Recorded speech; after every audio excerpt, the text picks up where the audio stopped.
caramba, antes y después. Actualmente hay un repunte de nuevas tecnologías que te permiten, favorecen, facilitan la producción de documentales. O sea, se puede decir que antes había más artesanía, ahorita hay más artificio.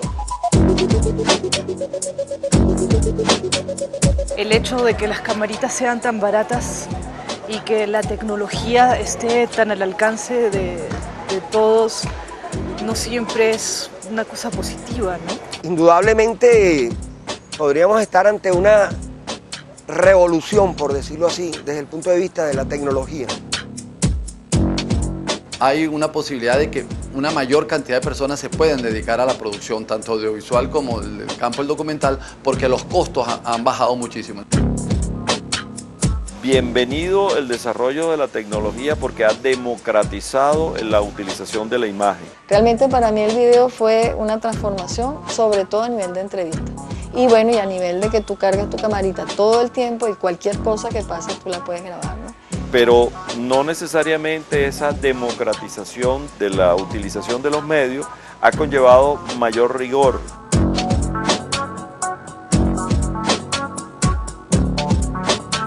Más allá de las nuevas tecnologías está nuevamente el punto de vista estético y lo que quieras reflejar. Se amplió muchísimo la posibilidad. En realidad, si uno tiene algo para expresar y lo quiere expresar, lo puede hacer. Antes no era tan así. Yo recuerdo, porque tengo que recordar, cuando Alberto Latuada, un hijo del neorrealismo, decía: llegará un día en que la cámara será como el bolígrafo.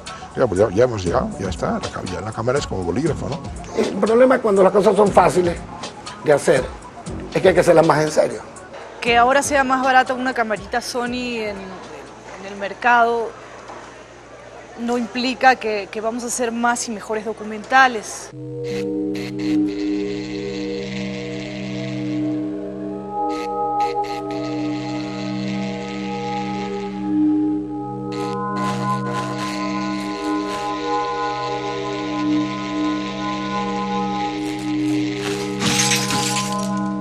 Justice. A little bit of justice. You can't bust us, but look around. Everybody's selling out each other for the other another. They don't even give a damn about our man, because they never gave a damn about our land. They say it's justice. How could it be when they're selling us out eternally? El video, por supuesto, es mucho más económico, ¿no? El cine es terriblemente costoso. Porque cuando tú hacías cine convencional, necesitas 6 personas alrededor de la cámara. Un señor que medía, otro que la cuidaba, otro que la cargaba. Aquí cualquier persona sin oficio como yo prende la cámara y funciona.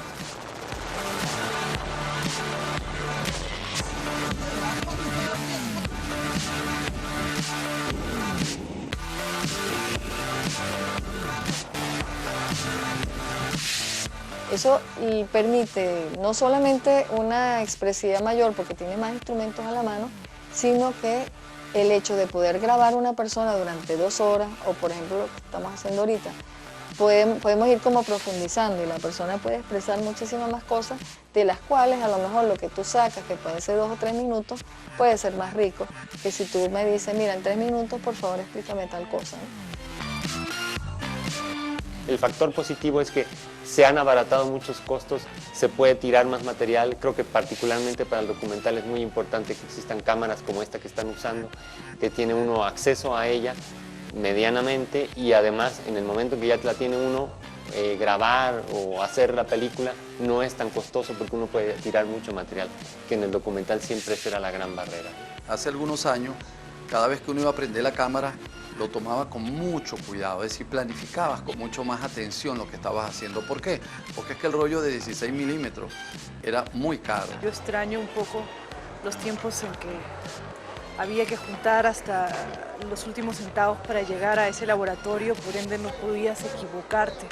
O pasaban muchos los meses donde la duda se elaboraba. Ahorita no, salen como rápido, ¿qué importa? Es barato.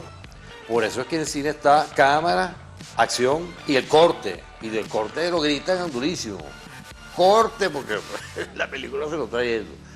¿Qué sucede en video? Que a veces se me olvida decir corte. Pero yo creo que la profundización en la entrevista y darle la voz a muchísimas más personas que las que podrían tener una cámara de cine y luego comprar y luego revelar y todo eso, ha democratizado muchísimo las voces.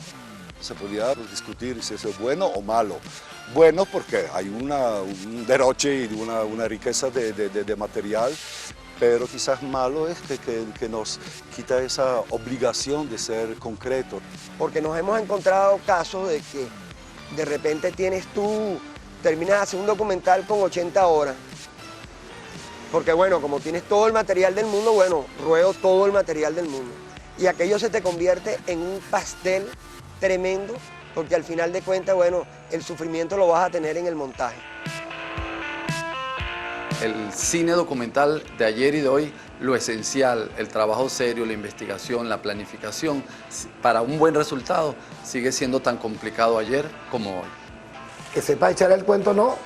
Eso no depende de la tecnología, Sergio.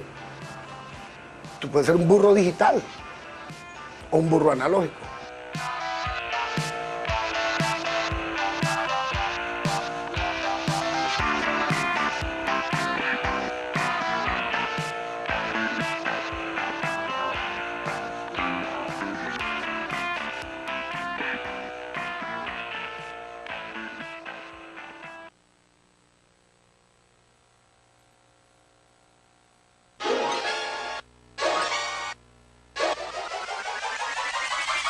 Entonces, hay mayor libertad en cuanto al uso de la tecnología, nos permite acercarnos más y abordar esas regiones y esos temas que jamás hubiesen sido posible acercarse a ellos por el cine. Yo creo que este siglo tiene que ser el de la participación, o sea, mediante la voz, mediante las imágenes, mediante la información y la contrainformación y la requete-información. Que cualquier persona pueda filmar. ¡Qué horror! Cuando era una Mitchell, una pelota de hierro que pesaba 100 kilos, ¿cómo alguien va a acceder a ese secreto? El rey está desnudo, el rey quiero decir todo el mundo, ¿no? Todo el mundo está desnudo porque siempre puede haber una cámara y de alguna manera eso permite una ubicuidad de la gente. Porque generalmente si tú grabas algo importante, eso lo vas a meter en YouTube. YouTube, por cierto, lo están censurando bastante, ¿no?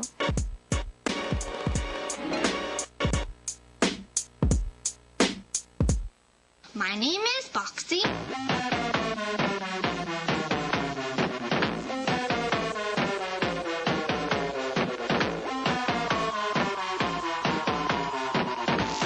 Y resulta que surge entonces con Internet y con YouTube y todos sus miles de clones, una herramienta que te permite grabar algo con un celular o con una cámara de muy mala definición, conectarlo y lanzarlo a la red inmediatamente. Y a la gente le fascina, la gente lo ve. Luego la tecnología del video se hace asequible a todo el mundo. La gente anda en un feedback de este soy yo, este es mi gente. O sea, hay un divertimento extraño ahí, ¿no? YouTube es bueno hasta que se banaliza.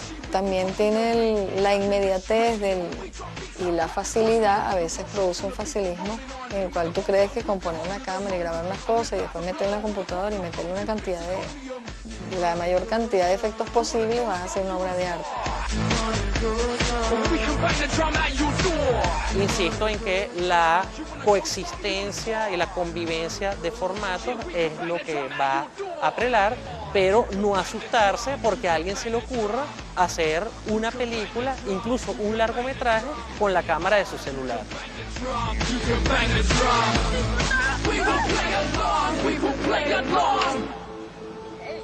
Is this real life?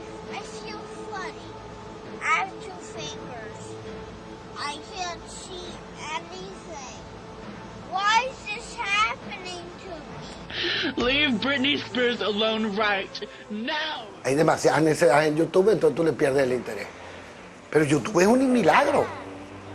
Que tú vas a agarrar una peliculita tuya, hacerla con un teléfono y montarla, es un milagro. Entonces, claro, me está definiendo, primero, la calidad del producto que estoy viendo. Lo está echando por tierra. No tiene que ser altísima calidad, puede ser de una calidad relativa. O sea, hay una necesidad de registrar tu realidad, tu vida. Luego, la manera de la inmediatez. Antes tenía que pasar ese producto a ser revelado, ser llevado a positivo, ser puesto en un proyector, proyectado dentro de la cámara de cine, dentro de un ritual colectivo para verlo. Eso también no, directamente lo veo casi que en tiempo real, lo estoy viendo allí sobre la pantalla, una pantallita mínima de la computadora.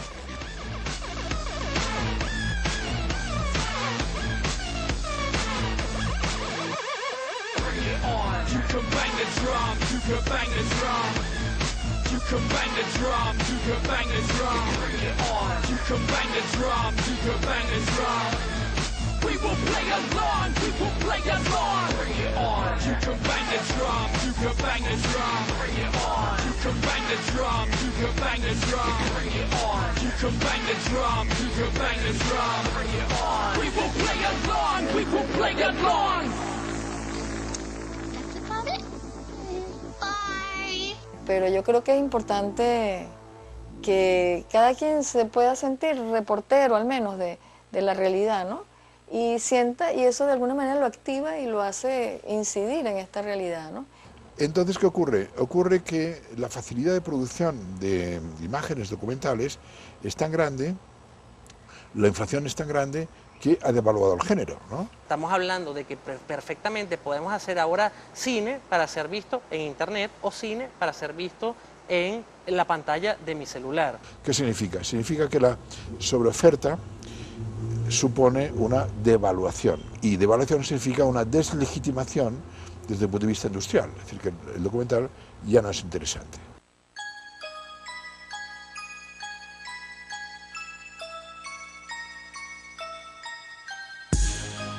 No es fácil determinar por qué razón, cosa que es un hecho. O sea, es un hecho que el documental está en ascenso. O sea, entre el público, incluso los grandes públicos, el documental va adquiriendo cada vez más popularidad. Ahora, ¿cuáles son las razones de por qué eso es así? Es difícil de determinar.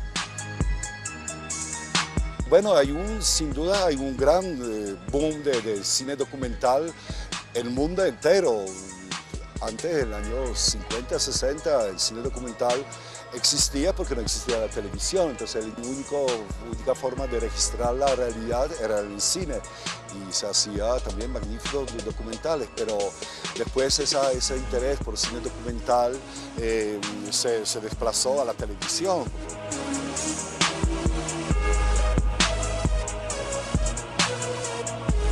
Mira, yo pienso que lo que ha pasado con el documental en los últimos años es que la televisión, que era la que registraba supuestamente la realidad, perdió mucha credibilidad. Digamos, ¿qué pasa? O sea, vivimos un mundo efectivamente muy rápido. O sea, digamos, las informaciones en los noticieros, en la radio, incluso en la televisión, incluso en la prensa cada vez más, son de píldoras. Entonces muy probablemente la gente esté buscando otros medios, unos medios alternativos para informarse mejor de una realidad desde el punto de vista audiovisual.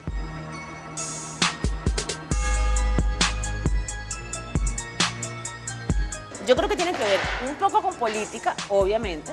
Han estado sucediendo en el mundo una serie de cosas, o sea, no solo en Venezuela con un golpe, sino en Estados Unidos con el 11 de septiembre, la guerra de Irak, la invasión a Afganistán, en fin, un millón de cosas, ¿no? Y como los grandes medios están dominados, y aquí sí hay que ser político en esto, hay que afirmarlo, como los grandes medios están dominados por las transnacionales, obviamente no informan la verdad. Es decir, tú jamás vas a ver en CNN que digan que lo de Irak y lo de Afganistán es una invasión. Van a decir que es una guerra justa porque hay que buscar a Osama Bin Laden, punto, ¿no? ¿Qué fue lo que vimos de la guerra de Irak? De la guerra de Irak vimos la versión que nos quiso dar CNN, pero por ejemplo hemos visto en realidad lo que pasó en Afganistán, y además el problema es si vemos la otra visión, esa visión va a ser real. El documental ciertamente llena un vacío informativo en ese sentido, o sea, porque es que es un medio que tiene la oportunidad, el espacio para entrar con mucha más profundidad en los temas. Alguien dijo que esa razón quizás de ese gran boom de cine documental en el mundo es porque el mundo está muy mal. Entonces cada vez más gente quiere opinar de ese mundo que nos rodea y mostrar su disgusto o mostrar esas cosas malas que están pasando. Entonces, claro, ante esa carencia de información que te bombardean los grandes medios, ¿qué queda a nivel mundial de parte de todos los cineastas? y los que no son cineastas pero están empezando. Pues agarrar la cámara y hacer un documental y decirle la verdad. Punto. Obviamente, cuando uno ve esa eclosión, por ejemplo, ves documentales en el Oscar, ves festivales de cine documental, mercados dedicados solamente al género del documental, entiendes que hay una gran producción de documentales en el mundo.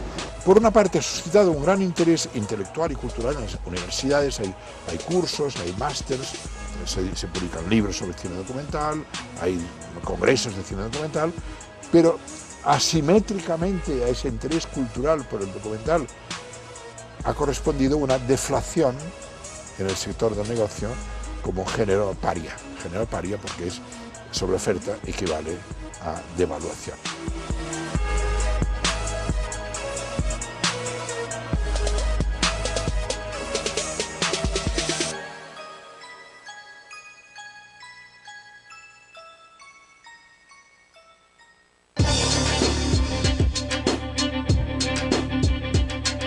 El cine documental no es de grandes mayorías, generalmente es de gente interesada en temas. Yo siento que ahí el problema es de la distribución de todo el cine. O sea, nuestra distribución sigue estando dominada por el cine estadounidense, por el cine de Hollywood. Entonces, si sea documental o sea ficción, los documentales que vemos en el circuito comercial son el que hizo Leonardo DiCaprio y el que hizo el otro señor.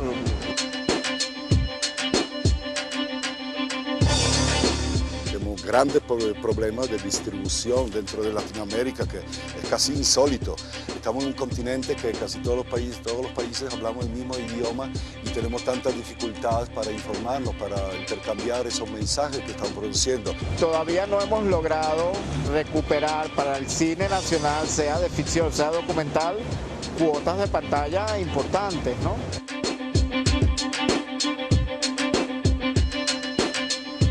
Se vive una edad de oro del cine documental en términos de producción, por facilidades tecnológicas, por dispositivo. Se vive una edad de bancarrota del documental en términos de exhibición. Por tanto, ahí estamos en una paradoja que los próximos meses y años irán resituando y veremos cómo evoluciona. Ahí tiene mucho que decir la televisión, porque la televisión es la principal ventana de exhibición de imágenes junto con Internet. Si la ficción no es bien mercadeada, imagínate el documental, ¿no? Sigue siendo como la hermanita pobre del meollo, ¿no? Del negocio.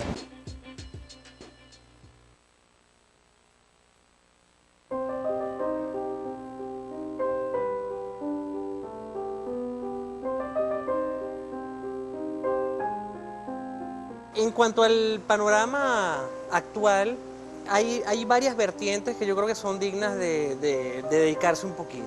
A mí me parece genial que se haya logrado producir documentales taquilleros exitosos. Me parece genial.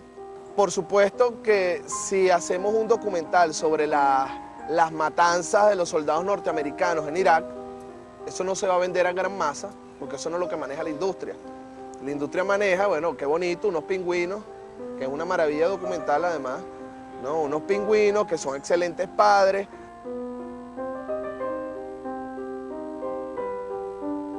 Porque significa, o sea, vamos a ver, no necesariamente un éxito en taquilla quiere decir que se diluyó lo documental, no necesariamente. O sea, puede haber un documental muy bien hecho, serio, pero que sea taquillero.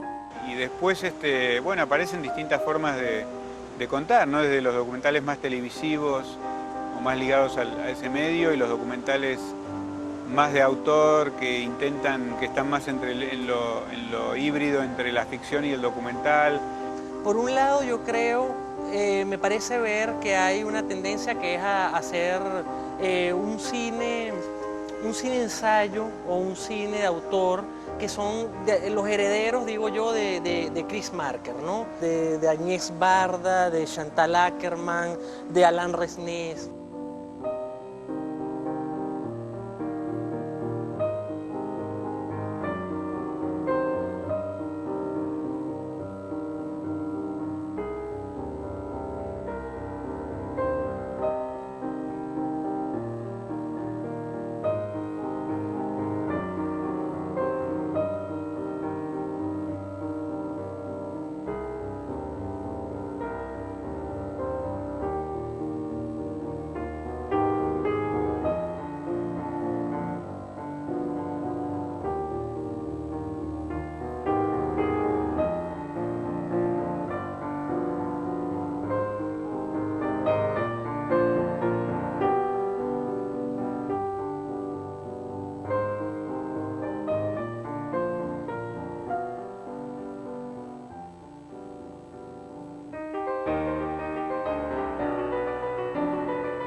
más directamente políticos, te diría desde un documental muy panfletario hasta documentales de lo político muy sutil con poesía, o sea, el espectro es enorme. Me gusta, me fascina el falso documental como herramienta teórica, ¿no? Como herramienta discursiva que nos está diciendo, señores, estamos de alguna manera frente a un artefacto, frente a una mentira, como todas las mentiras. Es una manera de establecer el discurso.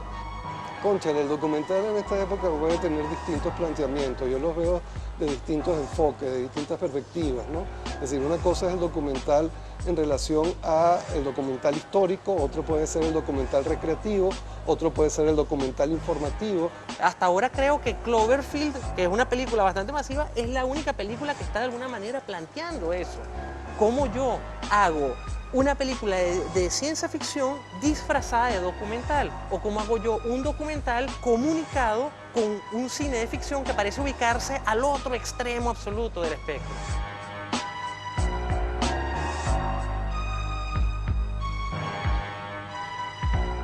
Me parece que, y eso me parece que es muy positivo digamos, de la tendencia actual, sobre todo de los documentales en el mundo anglosajón, específicamente en Estados Unidos, esa capacidad de taquilla que han adquirido algunos documentales como La Marcha de los Pingüinos, como Nómadas del Viento, como el 911 de Michael Moore, como, en fin, algunos otros documentales, tiene mucho que ver con el hecho de intentar hacer documentales tramadamente, es decir, con una estructura narrativa que adapta la estructura del guion americano.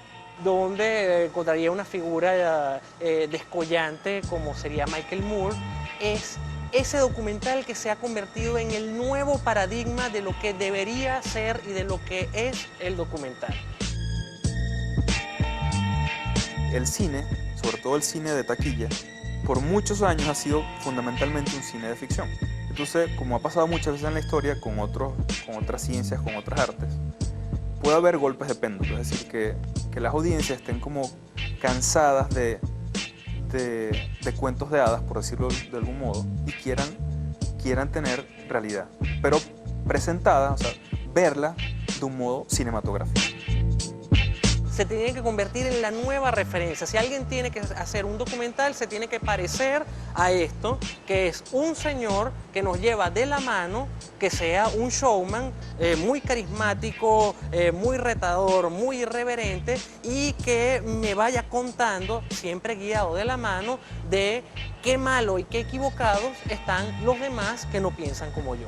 Entonces, cuando nosotros nos dicen que documental es lo que hace Michael Moore, uno dice, no, bueno, ese es un tipo de documental, un color del espectro, donde nos estamos perdiendo una gama infinita de azules, de rojos, de verdes, de naranjas, de lilas, por estar solamente centrados en el amarillo, por ejemplo. En el amarillo amarillista más escandaloso de más tabloide.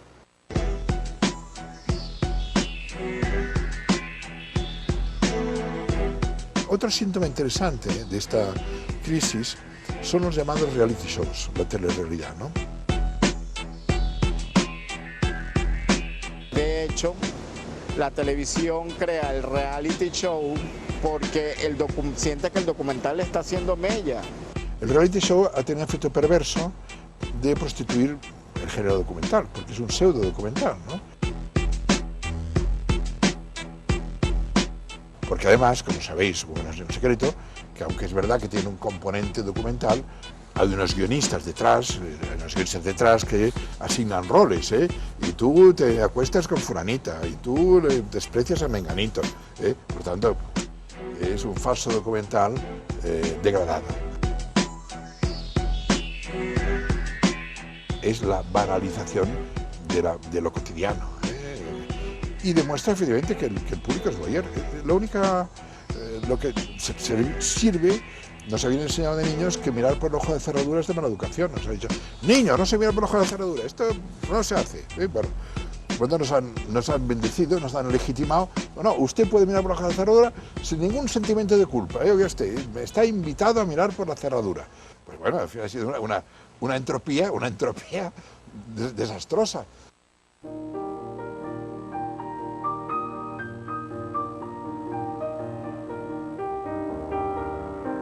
Sí, bueno, retos. La vida está llena de retos. Creo que a mí me parece que hay que reflexionar más sobre el documental en América Latina. Me parece que hay mucho documental muy esquemático, muy primitivo, que apela a cosas que ya están muy usadas. Creo que el compromiso del cine documental en esta época es con las reivindicaciones de todos aquellos que no tienen voz. Y no ser a veces tan temáticos, sino ser un poco más cinematográficos, tal vez. Por supuesto, el gran reto del género sería conseguir dónde poder exhibirlo. El gran reto del género es hacerlo accesible al gusto de los espectadores. Pero yo no creo en ningún compromiso fundamental en esta época. Yo creo en el compromiso de que cada uno asuma su responsabilidad con lo que hace. Yo creo que necesitamos urgentemente distanciarnos de nosotros mismos y vernos a nosotros mismos. El gran compromiso lo tienes tú en el alma con lo que tú crees, con lo que tú quieres, con tu verdad, con tu sentido ético ante la vida. Y creo que ese debería ser el reto del documental. Es decir, creo que nos gritamos tanto, hablamos tanto en voz alta, que no tenemos como la visión de vernos y decir, oye, mira, ese soy yo, ese es Venezuela. El gran reto sería que uno quiera ver documentales porque se ve que ese documental le está contando una historia que no sabía que existía, le está contando un cuento, le está informando algo que no sabía y que lo está sensibilizando, o que lo está haciendo llorar, o que lo está haciendo reírse, y ese es el gran reto de los realizadores. Y esos temas son la injusticia, esos temas son que seas ético con el uso de tus equipos maravillosos y tecnológicamente extraordinarios. Creo que ahorita es el momento de alimentarse, de que el cineasta se convierta en un verdadero investigador cultural y se alimente de otros insumos de manera de evitar la autofagosis en la que el cine se está indigestando a sí mismo, porque si no, bueno, nos vamos a convertir en hamburguesas que solamente comen hamburguesas. El compromiso es que puedas dormir tranquilo porque no engañas a nadie, simplemente te acompaña en tu sueño, que has dado lo mejor de ti en los temas que has abordado. Ese es el compromiso. Estamos en una etapa de transición incierta hacia un mundo incierto, donde tenemos como Sinbad todos los instrumentos en la mano. Lo que no tenemos es conciencia del destino de esos instrumentos que tenemos en la mano.